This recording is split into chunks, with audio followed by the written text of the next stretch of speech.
നമസ്കാരം. മര്യാദ പുരുഷോത്തമനായ ശ്രീരാമചന്ദ്രൻ്റെ കഥയാണ് നമ്മളിപ്പോൾ വായിച്ചുകൊണ്ടിരിക്കുന്നത്. ഇപ്പോൾ 10ാമത്തെ അധ്യായമായി. ശ്രീ കുഞ്ഞിക്കുട്ടൻ ഇളയത് എഴുതിയ രാമായണ കഥ കുട്ടികൾക്ക് എന്ന പുസ്തകത്തിൽ നിന്നാണ് നമ്മൾ ഈ കഥ വായിച്ചു കൊണ്ടിരിക്കുന്നത്. എല്ലാവരും കേൾക്കുമല്ലോ. ഇഷ്ടപ്പെട്ടാൽ ലൈക്കും ഷെയറും സബ്സ്ക്രൈബും ഒക്കെ ചെയ്യുമെന്ന് വിചാരിക്കുന്നു. മുത്തച്ഛൻ കഥ പറയാൻ തുടങ്ങി. കുട്ടികളെ, നിങ്ങൾ വാൽമീകിയെപ്പറ്റി കേട്ടിട്ടുണ്ടോ? രാമായണം രചിച്ച മഹർഷിയല്ലേ? അതെ. അതിനു മുമ്പ് ഒരു കഥയുണ്ട്, പറയാം. വാൽമീകിയുടെ ആദ്യ നാമം രത്നാകരൻ എന്നായിരുന്നു. രത്നാകരൻ്റെ കൂട്ടുകാരെല്ലാം കൊള്ളക്കാരും കള്ളന്മാരുമാണ്. പണിയെടുത്ത് ജീവിക്കുന്നവരല്ല, വല്ലവൻ്റെയും സ്വത്ത് തട്ടിപ്പറിച്ച് കഴിയുന്നവർ. എല്ലാവരെയും ഭയപ്പെടുത്തിയും വിറപ്പിച്ചും കാട്ടാളനായി രത്നാകരൻ ജീവിച്ചു പോന്നു. അന്നൊരിക്കൽ സപ്തർഷികൾ ആ വഴിക്ക് പോവുകയായിരുന്നു. കാട്ടാളൻ അവരെ പിന്തുടർന്നു. തങ്ങളുടെ പിന്നാലെ വരുന്നതെന്തിനാണെന്ന് അവർ ചോദിച്ചു. കാട്ടാളൻ കാര്യം പറഞ്ഞു. തനിക്ക് മക്കളും ഭാര്യമാരുമുണ്ട്. അവർ വിശന്നു വലയുന്നു. അവർക്ക് ജീവിക്കണം. അതുകൊണ്ട് ഇതുവഴി വരുന്നവരെ ഞാൻ വെറുതെ വിടില്ല. ഭയപ്പെടുത്തി കയ്യിലുള്ളതെല്ലാം തട്ടിപ്പറിക്കും. അവർക്ക് കൊണ്ടുകൊടുക്കും. ജനിച്ചു പോയില്ലേ, ജീവിക്കണ്ടേ? ഇപ്പോൾ പിന്നാലെ വരുന്നതും അതിനു തന്നെ. ഈ പ്രവൃത്തി മഹാപാപമാണ്. ഈ പാപവും നിന്റെ വീട്ടുകാർ നിന്നോടൊപ്പം പങ്കിടുമോ? വീട്ടിലേക്ക് പോകൂ. എന്നിട്ട് അവിടെ ചെന്ന് വീട്ടുകാരോട് ചോദിക്കണം. ചോദിച്ചറിഞ്ഞിട്ട് വന്നേ ഞങ്ങൾ പോകൂ. ഇവിടെ തന്നെ കാണും. മുനിമാർ പറഞ്ഞത് ശരിയാണെന്ന് കാട്ടാളന് തോന്നി. കാട്ടാളൻ വീട്ടിൽ ചെന്ന് ചോദിച്ചു. പക്ഷേ അവർ പറഞ്ഞ മറുപടി എന്താണെന്നോ? അവർ ഒരു പാപവും ചെയ്യുന്നില്ല. പാപം ചെയ്യുന്നവനല്ലേ ഫലം അനുഭവിക്കേണ്ടത്. അവർ അങ്ങനെ പറയുമെന്ന് കാട്ടാളൻ കരുതിയില്ല. മറുപടി കാട്ടാളനെ ചിന്തിപ്പിച്ചു. അവർക്ക് വേണ്ടി താൻ രാവും പകലുമില്ലാതെ കൊള്ളയും കൊലയും നടത്തുന്നു. പണം സമ്പാദിച്ച് അവരെ പരിപാലിക്കുന്നു. എന്നിട്ട് താൻ ചെയ്യുന്ന പാപത്തിൻ്റെ ഫലം പങ്കിടാൻ അവർ തയ്യാറില്ല. അപ്പോഴാണ് കാര്യത്തിൻ്റെ ഗൗരവം കാട്ടാളന് മനസ്സിലായത്. താൻ ചെയ്യുന്നത് പാപമാണ്. കാട്ടാളൻ മുനിമാരുടെ കാൽക്കൽ വീണ് അപേക്ഷിച്ചു നരകത്തിൽ നിന്ന് രക്ഷിക്കാൻ. കാട്ടാളന് ഇപ്പോഴാണ് ബോധം വന്നത്. അവൻ പശ്ചാത്തപിച്ചു. അവൻ ചെയ്തിരുന്നത് തെറ്റാണെന്ന് അവന് മനസ്സിലായി. മുനിമാരുടെ ഉപദേശം കൊണ്ട് മനസ്സ് ശുദ്ധമായി. ശുദ്ധമായ മനസ്സോടെ രാമനാമം ജപിച്ചാൽ മുക്തി കിട്ടും. പക്ഷെ കാട്ടാളനുണ്ടോ രാമനാമം ചൊല്ലാൻ കഴിയുന്നു? മഹർഷിമാർ അതിനുള്ള വഴിയും പറഞ്ഞു കൊടുത്തു. 2 മരങ്ങളുടെ നടുക്ക് അവനെ ഇരുത്തി. എന്നിട്ട് മരത്തെ ചൂണ്ടി പറഞ്ഞു. ആ മര, ഈ മര. കുറെ പറഞ്ഞപ്പോൾ അത് രാമശബ്ദമായി മാറി. മഹർഷിമാർ മടങ്ങി വരുന്നത് വരെ ചൊല്ലണമെന്നാണ് വ്യവസ്ഥ. അവർ പോയി.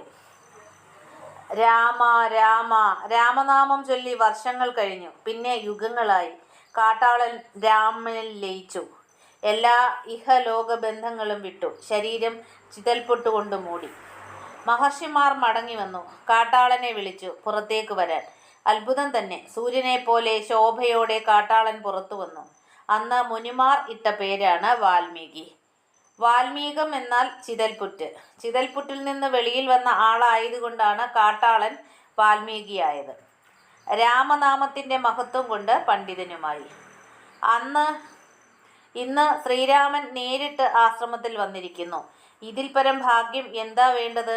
ഭഗവാൻ താമസിക്കാൻ ആഗ്രഹിക്കുന്ന സ്ഥലവും ഇതുതന്നെ.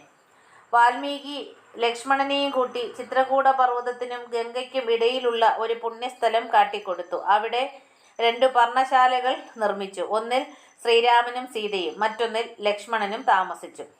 ഇനി അയോധ്യയിലെ ദശരഥന്റെ സ്ഥിതി എന്താണെന്ന് നോക്കാം. സുമന്ത്രർ അയോധ്യയിൽ മടങ്ങിയെത്തി. നിറഞ്ഞ കണ്ണുകളോടെ രാജാവിനെ മുഖം കാണിച്ചു. ദശരഥൻ രാമനെ വിളിച്ച് കരഞ്ഞുകൊണ്ട് അതേ കിടപ്പ് തന്നെ. സുമന്ത്രരെ കണ്ടപ്പോൾ അദ്ദേഹം ചോദിച്ചു, തന്നോട് രാമനും സീതയും ലക്ഷ്മണനും എന്തെങ്കിലും പറഞ്ഞോ? അവരെ എവിടെയാണ് വിട്ടത്? തൻ്റെ അന്ത്യം അടുത്തിരിക്കുന്നു. മക്കളെ കണ്ട് മരിക്കാനുള്ള ഭാഗ്യം എനിക്ക് വിധിച്ചിട്ടില്ല.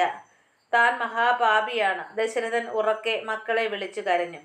സുമന്ത്രൻ അതുവരെ ഉണ്ടായ എല്ലാ സംഭവങ്ങളും ദശരഥനെ വിവരിച്ച് പറഞ്ഞു കേൾപ്പിച്ചു. അച്ഛനെ സമാധാനിപ്പിക്കാൻ ശ്രീരാമൻ പറഞ്ഞയച്ച വാക്കുകൾ അതേപടി പറഞ്ഞു. പക്ഷേ അതുകൂടി കേട്ടപ്പോൾ ദശരഥൻ കൂടുതൽ അസ്വസ്ഥനാവുകയാണ് ഉണ്ടായത്. ശ്രീരാമൻ പോയതിനു ശേഷം കൗസല്യ ദശരഥന്റെ അടുത്ത് തന്നെ ഉണ്ടായിരുന്നു. കൗസല്യയുടെ മനസ്സ് പഴയ ഓർമ്മകളിലേക്ക് പോയി. ഭരതന് രാജ്യം കൊടുത്തു. തനിക്കതിൽ പരാതിയില്ല. പക്ഷേ രാമനെ നാട്ടിൽ നിന്ന് പുറത്താക്കി കൊടുങ്കാട്ടിലേക്ക് അയച്ചു. അതിൻ്റെ ന്യായീകരണമാണ് എത്ര ആലോചിച്ചിട്ടും കൗസല്യയ്ക്ക് പിടികിട്ടാത്തത്. സ്വയം എല്ലാ ആപത്തുകളും വരുത്തി വെച്ചിട്ട് കിടന്ന് വിലപിച്ചിട്ട് എന്തു ഫലം? താൻ മരിക്കാറായി. തനിക്ക് ലഭിച്ച മുനിശാപത്തിന്റെ ഫലമാണെല്ലാം. എന്നിട്ടും കൗസല്യ തന്നെ കുറ്റപ്പെടുത്തുന്നു. എല്ലാം വിധിയുടെ വിനോദങ്ങൾ. ദശരഥന് ഏറ്റ ശാപകഥ എന്താണ്? പണ്ട് ദശരഥൻ കാട്ടിൽ നായാട്ടിന് പോയി. അദ്ദേഹത്തിന് മൃഗങ്ങളെ വേട്ടയാടൽ ഒരു ഹരമായിരുന്നു. പെട്ടെന്ന് ഗും ഗും എന്ന ശബ്ദം കേട്ടു. ശ്രദ്ധിച്ചു. കാട്ടാറിൽ ആന ഇറങ്ങി വെള്ളം കുടിക്കുന്ന ശബ്ദം തന്നെ. അസ്ത്രവിദ്യയിൽ ദശരഥൻ സമർത്ഥനാണ്. ശബ്ദം കേട്ടിടത്തേക്ക് ഉന്നം പിഴയ്ക്കാതെ അസ്ത്രമയക്കാൻ കഴിവുള്ളവനാണ്. ഉടനെ അമ്പയച്ചു. അയ്യോ, കൊല്ലുന്നേ! താൻ ആർക്കും ഒരു ദ്രോഹവും ചെയ്യാത്തവനാണ്. ഇത്ര ദുഷ്ടൻ ആരാണ്? ദശരഥന്റെ നിഗമനം തെറ്റി. മനുഷ്യന്റെ നിലവിളിയാണ് ആ കേൾക്കുന്നത്, മൃഗമല്ല. തീർച്ച തന്നെ. ദശരഥൻ പരിഭ്രമിച്ച് ഓടി നദിക്കരയിലെത്തി. ഒരു മുനികുമാരൻ അമ്പു തറച്ച് കിടക്കുന്നു. താൻ കേട്ട ശബ്ദം ആന വെള്ളം കുടിക്കുന്നതിൻ്റെതല്ലായിരുന്നു എന്ന് ഒരു ഞെട്ടലോടെ ദശരഥൻ തിരിച്ചറിഞ്ഞു. മുനികുമാരന്റെ അടുത്തു തന്നെ ഒരു കുടവും കിടപ്പുണ്ട്. വെള്ളം മുക്കിയെടുക്കുന്ന ശബ്ദമായിരുന്നു അത്. കഷ്ടം, തനിക്ക് പറ്റിയ തെറ്റ് ഒരാളുടെ ജീവൻ അപഹരിച്ചു. ഇത്രയും അശ്രദ്ധയോടെ ഒരു രാജാവ് പ്രവർത്തിക്കാൻ പാടില്ലാത്തതായിരുന്നു. ഇനി ദുഃഖിക്കാനേ കഴിയൂ. ദശരഥൻ ആ മുനികുമാരന്റെ അടുത്തു ചെന്ന് തൊഴുതു കരഞ്ഞു. അമ്പുതറച്ച വേദന കൊണ്ട് മുനികുമാരൻ പിടയുകയാണ്. വേദന കടിച്ചു പിടിച്ചുകൊണ്ട് മുനികുമാരൻ പറഞ്ഞു, ഞാൻ ശ്രവണകുമാരനാണ്. എൻ്റെ അച്ഛനമ്മമാർ കുടിനീരിന് വേണ്ടി ആശ്രമത്തിൽ കാത്തിരിക്കുന്നു. അവർക്ക് വെള്ളം കൊടുക്കാൻ കുടമെടുത്തു വന്നതാണ്. കുടത്തിൽ വെള്ളം നിറയുമ്പോൾ ഉണ്ടായ ശബ്ദം കേട്ട് തെറ്റിദ്ധരിച്ച് അമ്പെയ്തത് ആരായാലും തൻ്റെ വിധിയാണെന്നേ കരുതുന്നുള്ളൂ. അച്ഛനമ്മമാർ കണ്ണു കാണാത്തവരാണ്. അവർക്ക് ഒന്നും ചെയ്യാനാവില്ല. അതുകൊണ്ട് ദാഹിച്ചു പൊരിയുന്ന അവർക്ക് കുറച്ച് വെള്ളം കൊണ്ടു കൊടുക്കണം. അവരോടുണ്ടായ സത്യം പറയണം. ശ്രവണകുമാരൻ വേദന സഹിച്ച് പുളയുന്നത് കണ്ട് ദശരഥൻ അസ്തപ്രജ്ഞനായി നിന്നു. ക്ഷമിക്കാൻ പറ്റാത്ത തെറ്റാണെങ്കിലും ദശരഥൻ പറഞ്ഞു, ഞാൻ ദശരഥ മഹാരാജാവാണ്. അറിയാതെ എല്ലാം സംഭവിച്ചുപോയി. ക്ഷമിക്കണം. ദശരഥൻ മാപ്പിരുന്നു. നോക്കി നിൽക്കാതെ ദാഹിച്ചു പൊരിയുന്ന അച്ഛനമ്മമാർക്ക് വെള്ളം എത്തിച്ചു കൊടുക്കൂ. ദാഹം സഹിക്കവയ്യാതായാൽ അച്ഛൻ ശപിക്കും. അതിനു മുമ്പ് അദ്ദേഹത്തോടെ എല്ലാം തുറന്നു പറയൂ. ഈ ശരം ഊരിയെടുത്ത് വേദനയിൽ നിന്ന് എന്നെ രക്ഷിക്കൂ. ഞാൻ മരിക്കട്ടെ. ശ്രവണകുമാരൻ പറഞ്ഞു. ദശരഥൻ ബാണമൂരിയെടുത്തു. മുനികുമാരൻ നിശ്ചലനായി. വെള്ളക്കുടവും എടുത്ത് രാജാവ് നടന്നു. മുനി ദമ്പതികൾ ഇരിക്കുന്ന ആശ്രമത്തിലെത്തി. രണ്ടുപേരും വൃദ്ധരാണ്. രാജാവിന്റെ കാലൊച്ച കേട്ട് അവർ തപ്പിത്തടഞ്ഞടുത്തെത്തി. മകനെ, നീ പോയിട്ട് എത്ര നേരമായി? വേഗം വരൂ, വല്ലാതെ ദാഹിക്കുന്നു. വെള്ളം തരൂ. കൈയുകൾ അന്തരീക്ഷത്തിൽ ചലിപ്പിച്ചുകൊണ്ട് അവർ വെള്ളക്കുടം അന്വേഷിച്ചു. ക്ഷമിക്കണം, അത് അപരിചിത ശബ്ദമായിരുന്നു. ദശരഥന് എങ്ങനെ തുടങ്ങണമെന്നറിഞ്ഞുകൂടാ. വെള്ളം കൊണ്ടുവന്നിട്ടുണ്ട്. പക്ഷേ താൻ മകനല്ല, ദശരഥ മഹാരാജാവാണ്. മഹാരാജാവോ? ഇവിടെ എന്തിനു വന്നു? പറയൂ. ഞങ്ങളുടെ മകൻ എവിടെ? ദശരഥൻ നടന്ന കഥകളെല്ലാം പറഞ്ഞു. തൻ്റെ തെറ്റിന് മാപ്പും വരുന്നു. വൃദ്ധദമ്പതികൾ സമനില തെറ്റി പൊട്ടിക്കരഞ്ഞുകൊണ്ട് തളർന്നു വീണു. ദശരഥൻ അവർക്ക് വെള്ളം കൊടുത്തു, ആശ്വസിപ്പിച്ചു. അവരുടെ ആഗ്രഹപ്രകാരം മുനികുമാരൻ വീണു കിടക്കുന്നിടത്തേക്ക് അവരെ കൊണ്ടുപോയി. മകനെ കാണാൻ അവർക്ക് കണ്ണില്ലെങ്കിലും ആ വൃദ്ധദമ്പതികൾ മകനെ തൊട്ടു തലോടി വാവിട്ട് കരഞ്ഞു. അവർക്കിനി ഒരാശ്രയവുമില്ല. അവർ ദശരഥനെ ശപിച്ചു. പുത്രദുഃഖത്താൽ നീയും മരിക്കട്ടെ. ദശരഥൻ മുനികുമാരനെ ദഹിപ്പിക്കാൻ ചിത ഒരുക്കി. ചിതയിൽ മുനികുമാരനോടൊപ്പം വൃദ്ധദമ്പതികളും ചാടി. 3 പേരും വെന്തു വെണ്ണീറായി. ദുഃഖിതനായി ദശരഥൻ വനത്തിൽ നിന്നും മടങ്ങി. അതെ, ആ മുനിശാപമാണ് ഇന്ന് ദശരഥൻ അനുഭവിക്കുന്നത്. അന്ന് അവർ സഹിച്ച പുത്രദുഃഖം ഇന്ന് ദശരഥൻ അനുഭവിക്കുന്നു. പറഞ്ഞറിയിക്കാൻ കഴിയാത്ത മനോവേദന. വീണിടത്ത് കിടന്ന് അകലങ്ങളിലേക്ക് നോക്കി വിളിച്ചു കരയുന്നു. ഹാ രാമ, ഹാ ലക്ഷ്മണ, ഹാ സീതേ. കൈകൾ ഉയർത്തി ഉറക്കെ വിളിക്കാൻ ശ്രമിച്ചെങ്കിലും ശബ്ദം നിലച്ചു. ചലനം അറ്റു. ആ ജീവൻ സ്വർഗത്തിലേക്ക് പോയി. ജീവിതം അവസാനിച്ചു. കഥ ഇനി നാളെ. കുട്ടികൾ ഉറങ്ങാൻ പോയി. മുത്തച്ഛനും. ഭാഗം 11. പിറ്റേന്ന് മുത്തച്ഛൻ കഥ തുടർന്നു. കുട്ടികൾ ചുറ്റും ഇരുന്നു. ദശരഥന്റെ മരണവാർത്ത പരന്നു. നേരം വെളുത്തപ്പോഴേക്കും കൊട്ടാരവും പരിസരവും ആളുകളെ കൊണ്ട് നിറഞ്ഞു. ആരും സംസാരിക്കുന്നില്ല. എല്ലാവരും കരയുന്നു. അമ്മമാരും ബന്ധുക്കളും ഒരിടത്ത്, കൊട്ടാരവാസികളും ഉദ്യോഗസ്ഥരും മറ്റൊരിടത്ത്. ചുറ്റും നഗരവാസികൾ പല കൂട്ടങ്ങളായി. വസിഷ്ഠനും മന്ത്രിമാരും എത്തി. മക്കളാരും സ്ഥലത്തില്ലല്ലോ. കുലഗുരു തന്നെ എല്ലാ ഉത്തരവാദിത്തങ്ങളും ഏറ്റെടുത്തു. മക്കൾ എത്തിയിട്ട് വേണം അന്ത്യകർമ്മങ്ങൾ ആരംഭിക്കാൻ. മൃതദേഹം കേടുകൂടാതിരിക്കാൻ എണ്ണത്തോണിയിൽ സൂക്ഷിച്ചു. കേകയത്തിലേക്ക് ആളെ വിട്ടു. ഭരതനെയും ശത്രുഘ്നെയും കൂട്ടിക്കൊണ്ടുവരാൻ വസിഷ്ഠൻ ആജ്ഞാപിച്ചു. ഉടനെ അവർ എത്തി. സർവത്ര മൂകത. ഭരതനും ശത്രുഘ്നും ഒന്നും മനസ്സിലായില്ല. അച്ഛൻ എന്തെങ്കിലും സംഭവിച്ചോ? ജ്യേഷ്ഠൻ എന്തെങ്കിലും പറ്റിയോ? ഭരതൻ ആരാഞ്ഞു. ആരും ഒന്നും പറയുന്നില്ല. നേരെ കൈകേകിയുടെ അടുത്തേക്ക് ചെന്നു. കേകയത്തിൽ എല്ലാവർക്കും ക്ഷേമമല്ലേ? അമ്മയുടെ അന്വേഷണത്തിൽ ഔചിത്യക്കുറവില്ലേ? ഭരതന് സുഖമല്ലേ? പിന്നെ ചോദിച്ചത് അതാണ്. അമ്മയുടെ പെരുമാറ്റവും അന്വേഷണവും ഭരതന് പിടിച്ചില്ല. അച്ഛനെവിടെ? ഭരതൻ ചോദിച്ചു. മകനെ, അച്ഛൻ സ്വർഗത്തിലെത്തിയിരിക്കുന്നു. യാഗങ്ങൾ ചെയ്ത് അദ്ദേഹം പുണ്യം നേടി. കൈകേയി പറഞ്ഞു തീരും മുമ്പേ ഭരതൻ പൊട്ടിക്കരഞ്ഞു. അച്ഛാ! ആ വിളി കേട്ട് സർവരും ഞെട്ടി. എല്ലാവരും തന്നോട് എന്തൊക്കെയോ മറച്ചു വെക്കാൻ ശ്രമിക്കുന്നത് പോലെ ഭരതന് തോന്നി.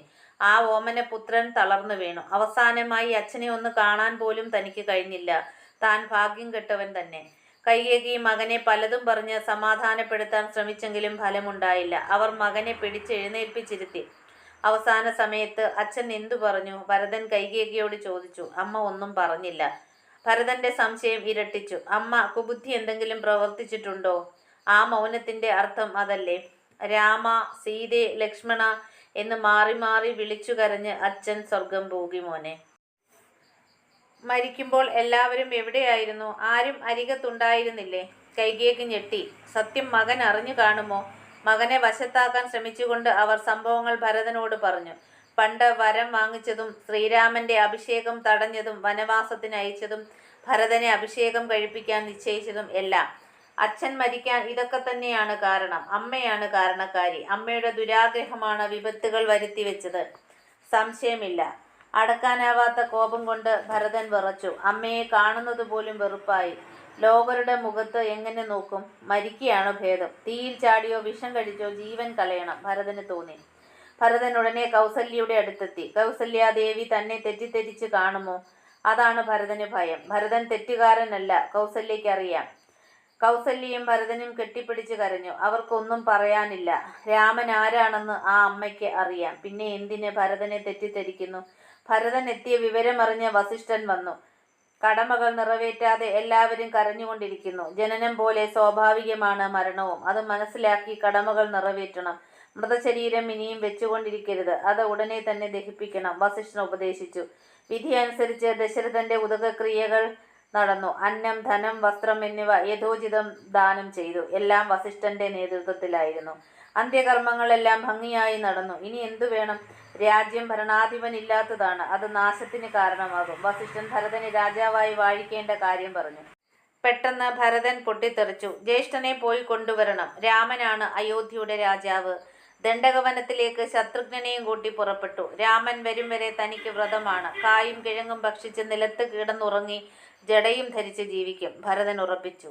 രാമനെ കൂട്ടിക്കൊണ്ടുവരാൻ ആർക്കും തൻ്റെ കൂടെ വരാം. സുമന്ത്രരുടെ നിർദ്ദേശപ്രകാരം സൈന്യവും വസിഷ്ഠാദി ബ്രാഹ്മണരും അയോധ്യാവാസികളും ഒരുമിച്ച് ശൃംഗവേരപുരത്തെത്തി. ഗംഗാതീരത്ത് താവളമടിച്ചു.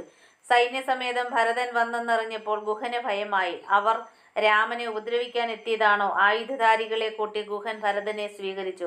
ഭരതനോട് സംസാരിച്ചപ്പോൾ ഗുഹന്റെ എല്ലാ സംശയങ്ങളും തീർന്നു. ഭരതന്റെ ആഗ്രഹമനുസരിച്ച് ഗുഹൻ രാമനും സീതയും കിടന്നുറങ്ങിയ സ്ഥലം കാട്ടിക്കൊടുത്തു. അയോധ്യാധിപൻ കാട്ടിൽ ദർഭശയ്യയിൽ കിടന്നുറങ്ങുകയോ മണിമാളികയിൽ രത്നക്കട്ടിലിൽ രാമനൊത്ത് ശയിക്കേണ്ട സീത താൻ കാരണം ദുരിതം അനുഭവിക്കുകയോ? ഭരതന്റെ കണ്ണുകൾ നിറഞ്ഞു. അത് കണ്ട് ഗുഹൻ സന്തോഷിച്ചു. എന്തൊരു സ്നേഹം! ഗുഹൻ എല്ലാവരെയും തോണിയിൽ കയറ്റി ഭരദ്വാജ മഹർഷിയുടെ ആശ്രമത്തിൽ എത്തിച്ചു. മഹർഷി ദശരഥപുത്രനെ സ്വീകരിച്ച് സൽക്കരിച്ചു. രാജാഭിഷേകം കാത്തുകഴിയുന്ന ഭരതൻ മരവുരിയും ജഡയും ധരിച്ച് ജ്യേഷ്ഠനെ ആദരിക്കുന്നു. മഹർഷി അത്ഭുതപ്പെട്ടു. ഭരതൻ തൻ്റെ വേദനിക്കുന്ന മനസ്സ് മഹർഷിയോട് പറഞ്ഞ് മനസ്സിൻ്റെ ഭാരം കുറച്ചു. ഭരദ്വാജനെല്ലാം അറിയാം. മഹർഷി ഭരതന് വേണ്ട ഉപദേശങ്ങൾ നൽകി സമാധാനിപ്പിച്ചു. അന്ന് എല്ലാവരും അവിടെ താമസിച്ചു. മഹർഷി ഭക്തിപുരസരം കാമധേനുവിനെ ധ്യാനിച്ചു വരുത്തി എല്ലാവരെയും സർവ്വവിധ സൗകര്യങ്ങളോടെ സ്വീകരിച്ചു. പിറ്റേന്ന് രാവിലെ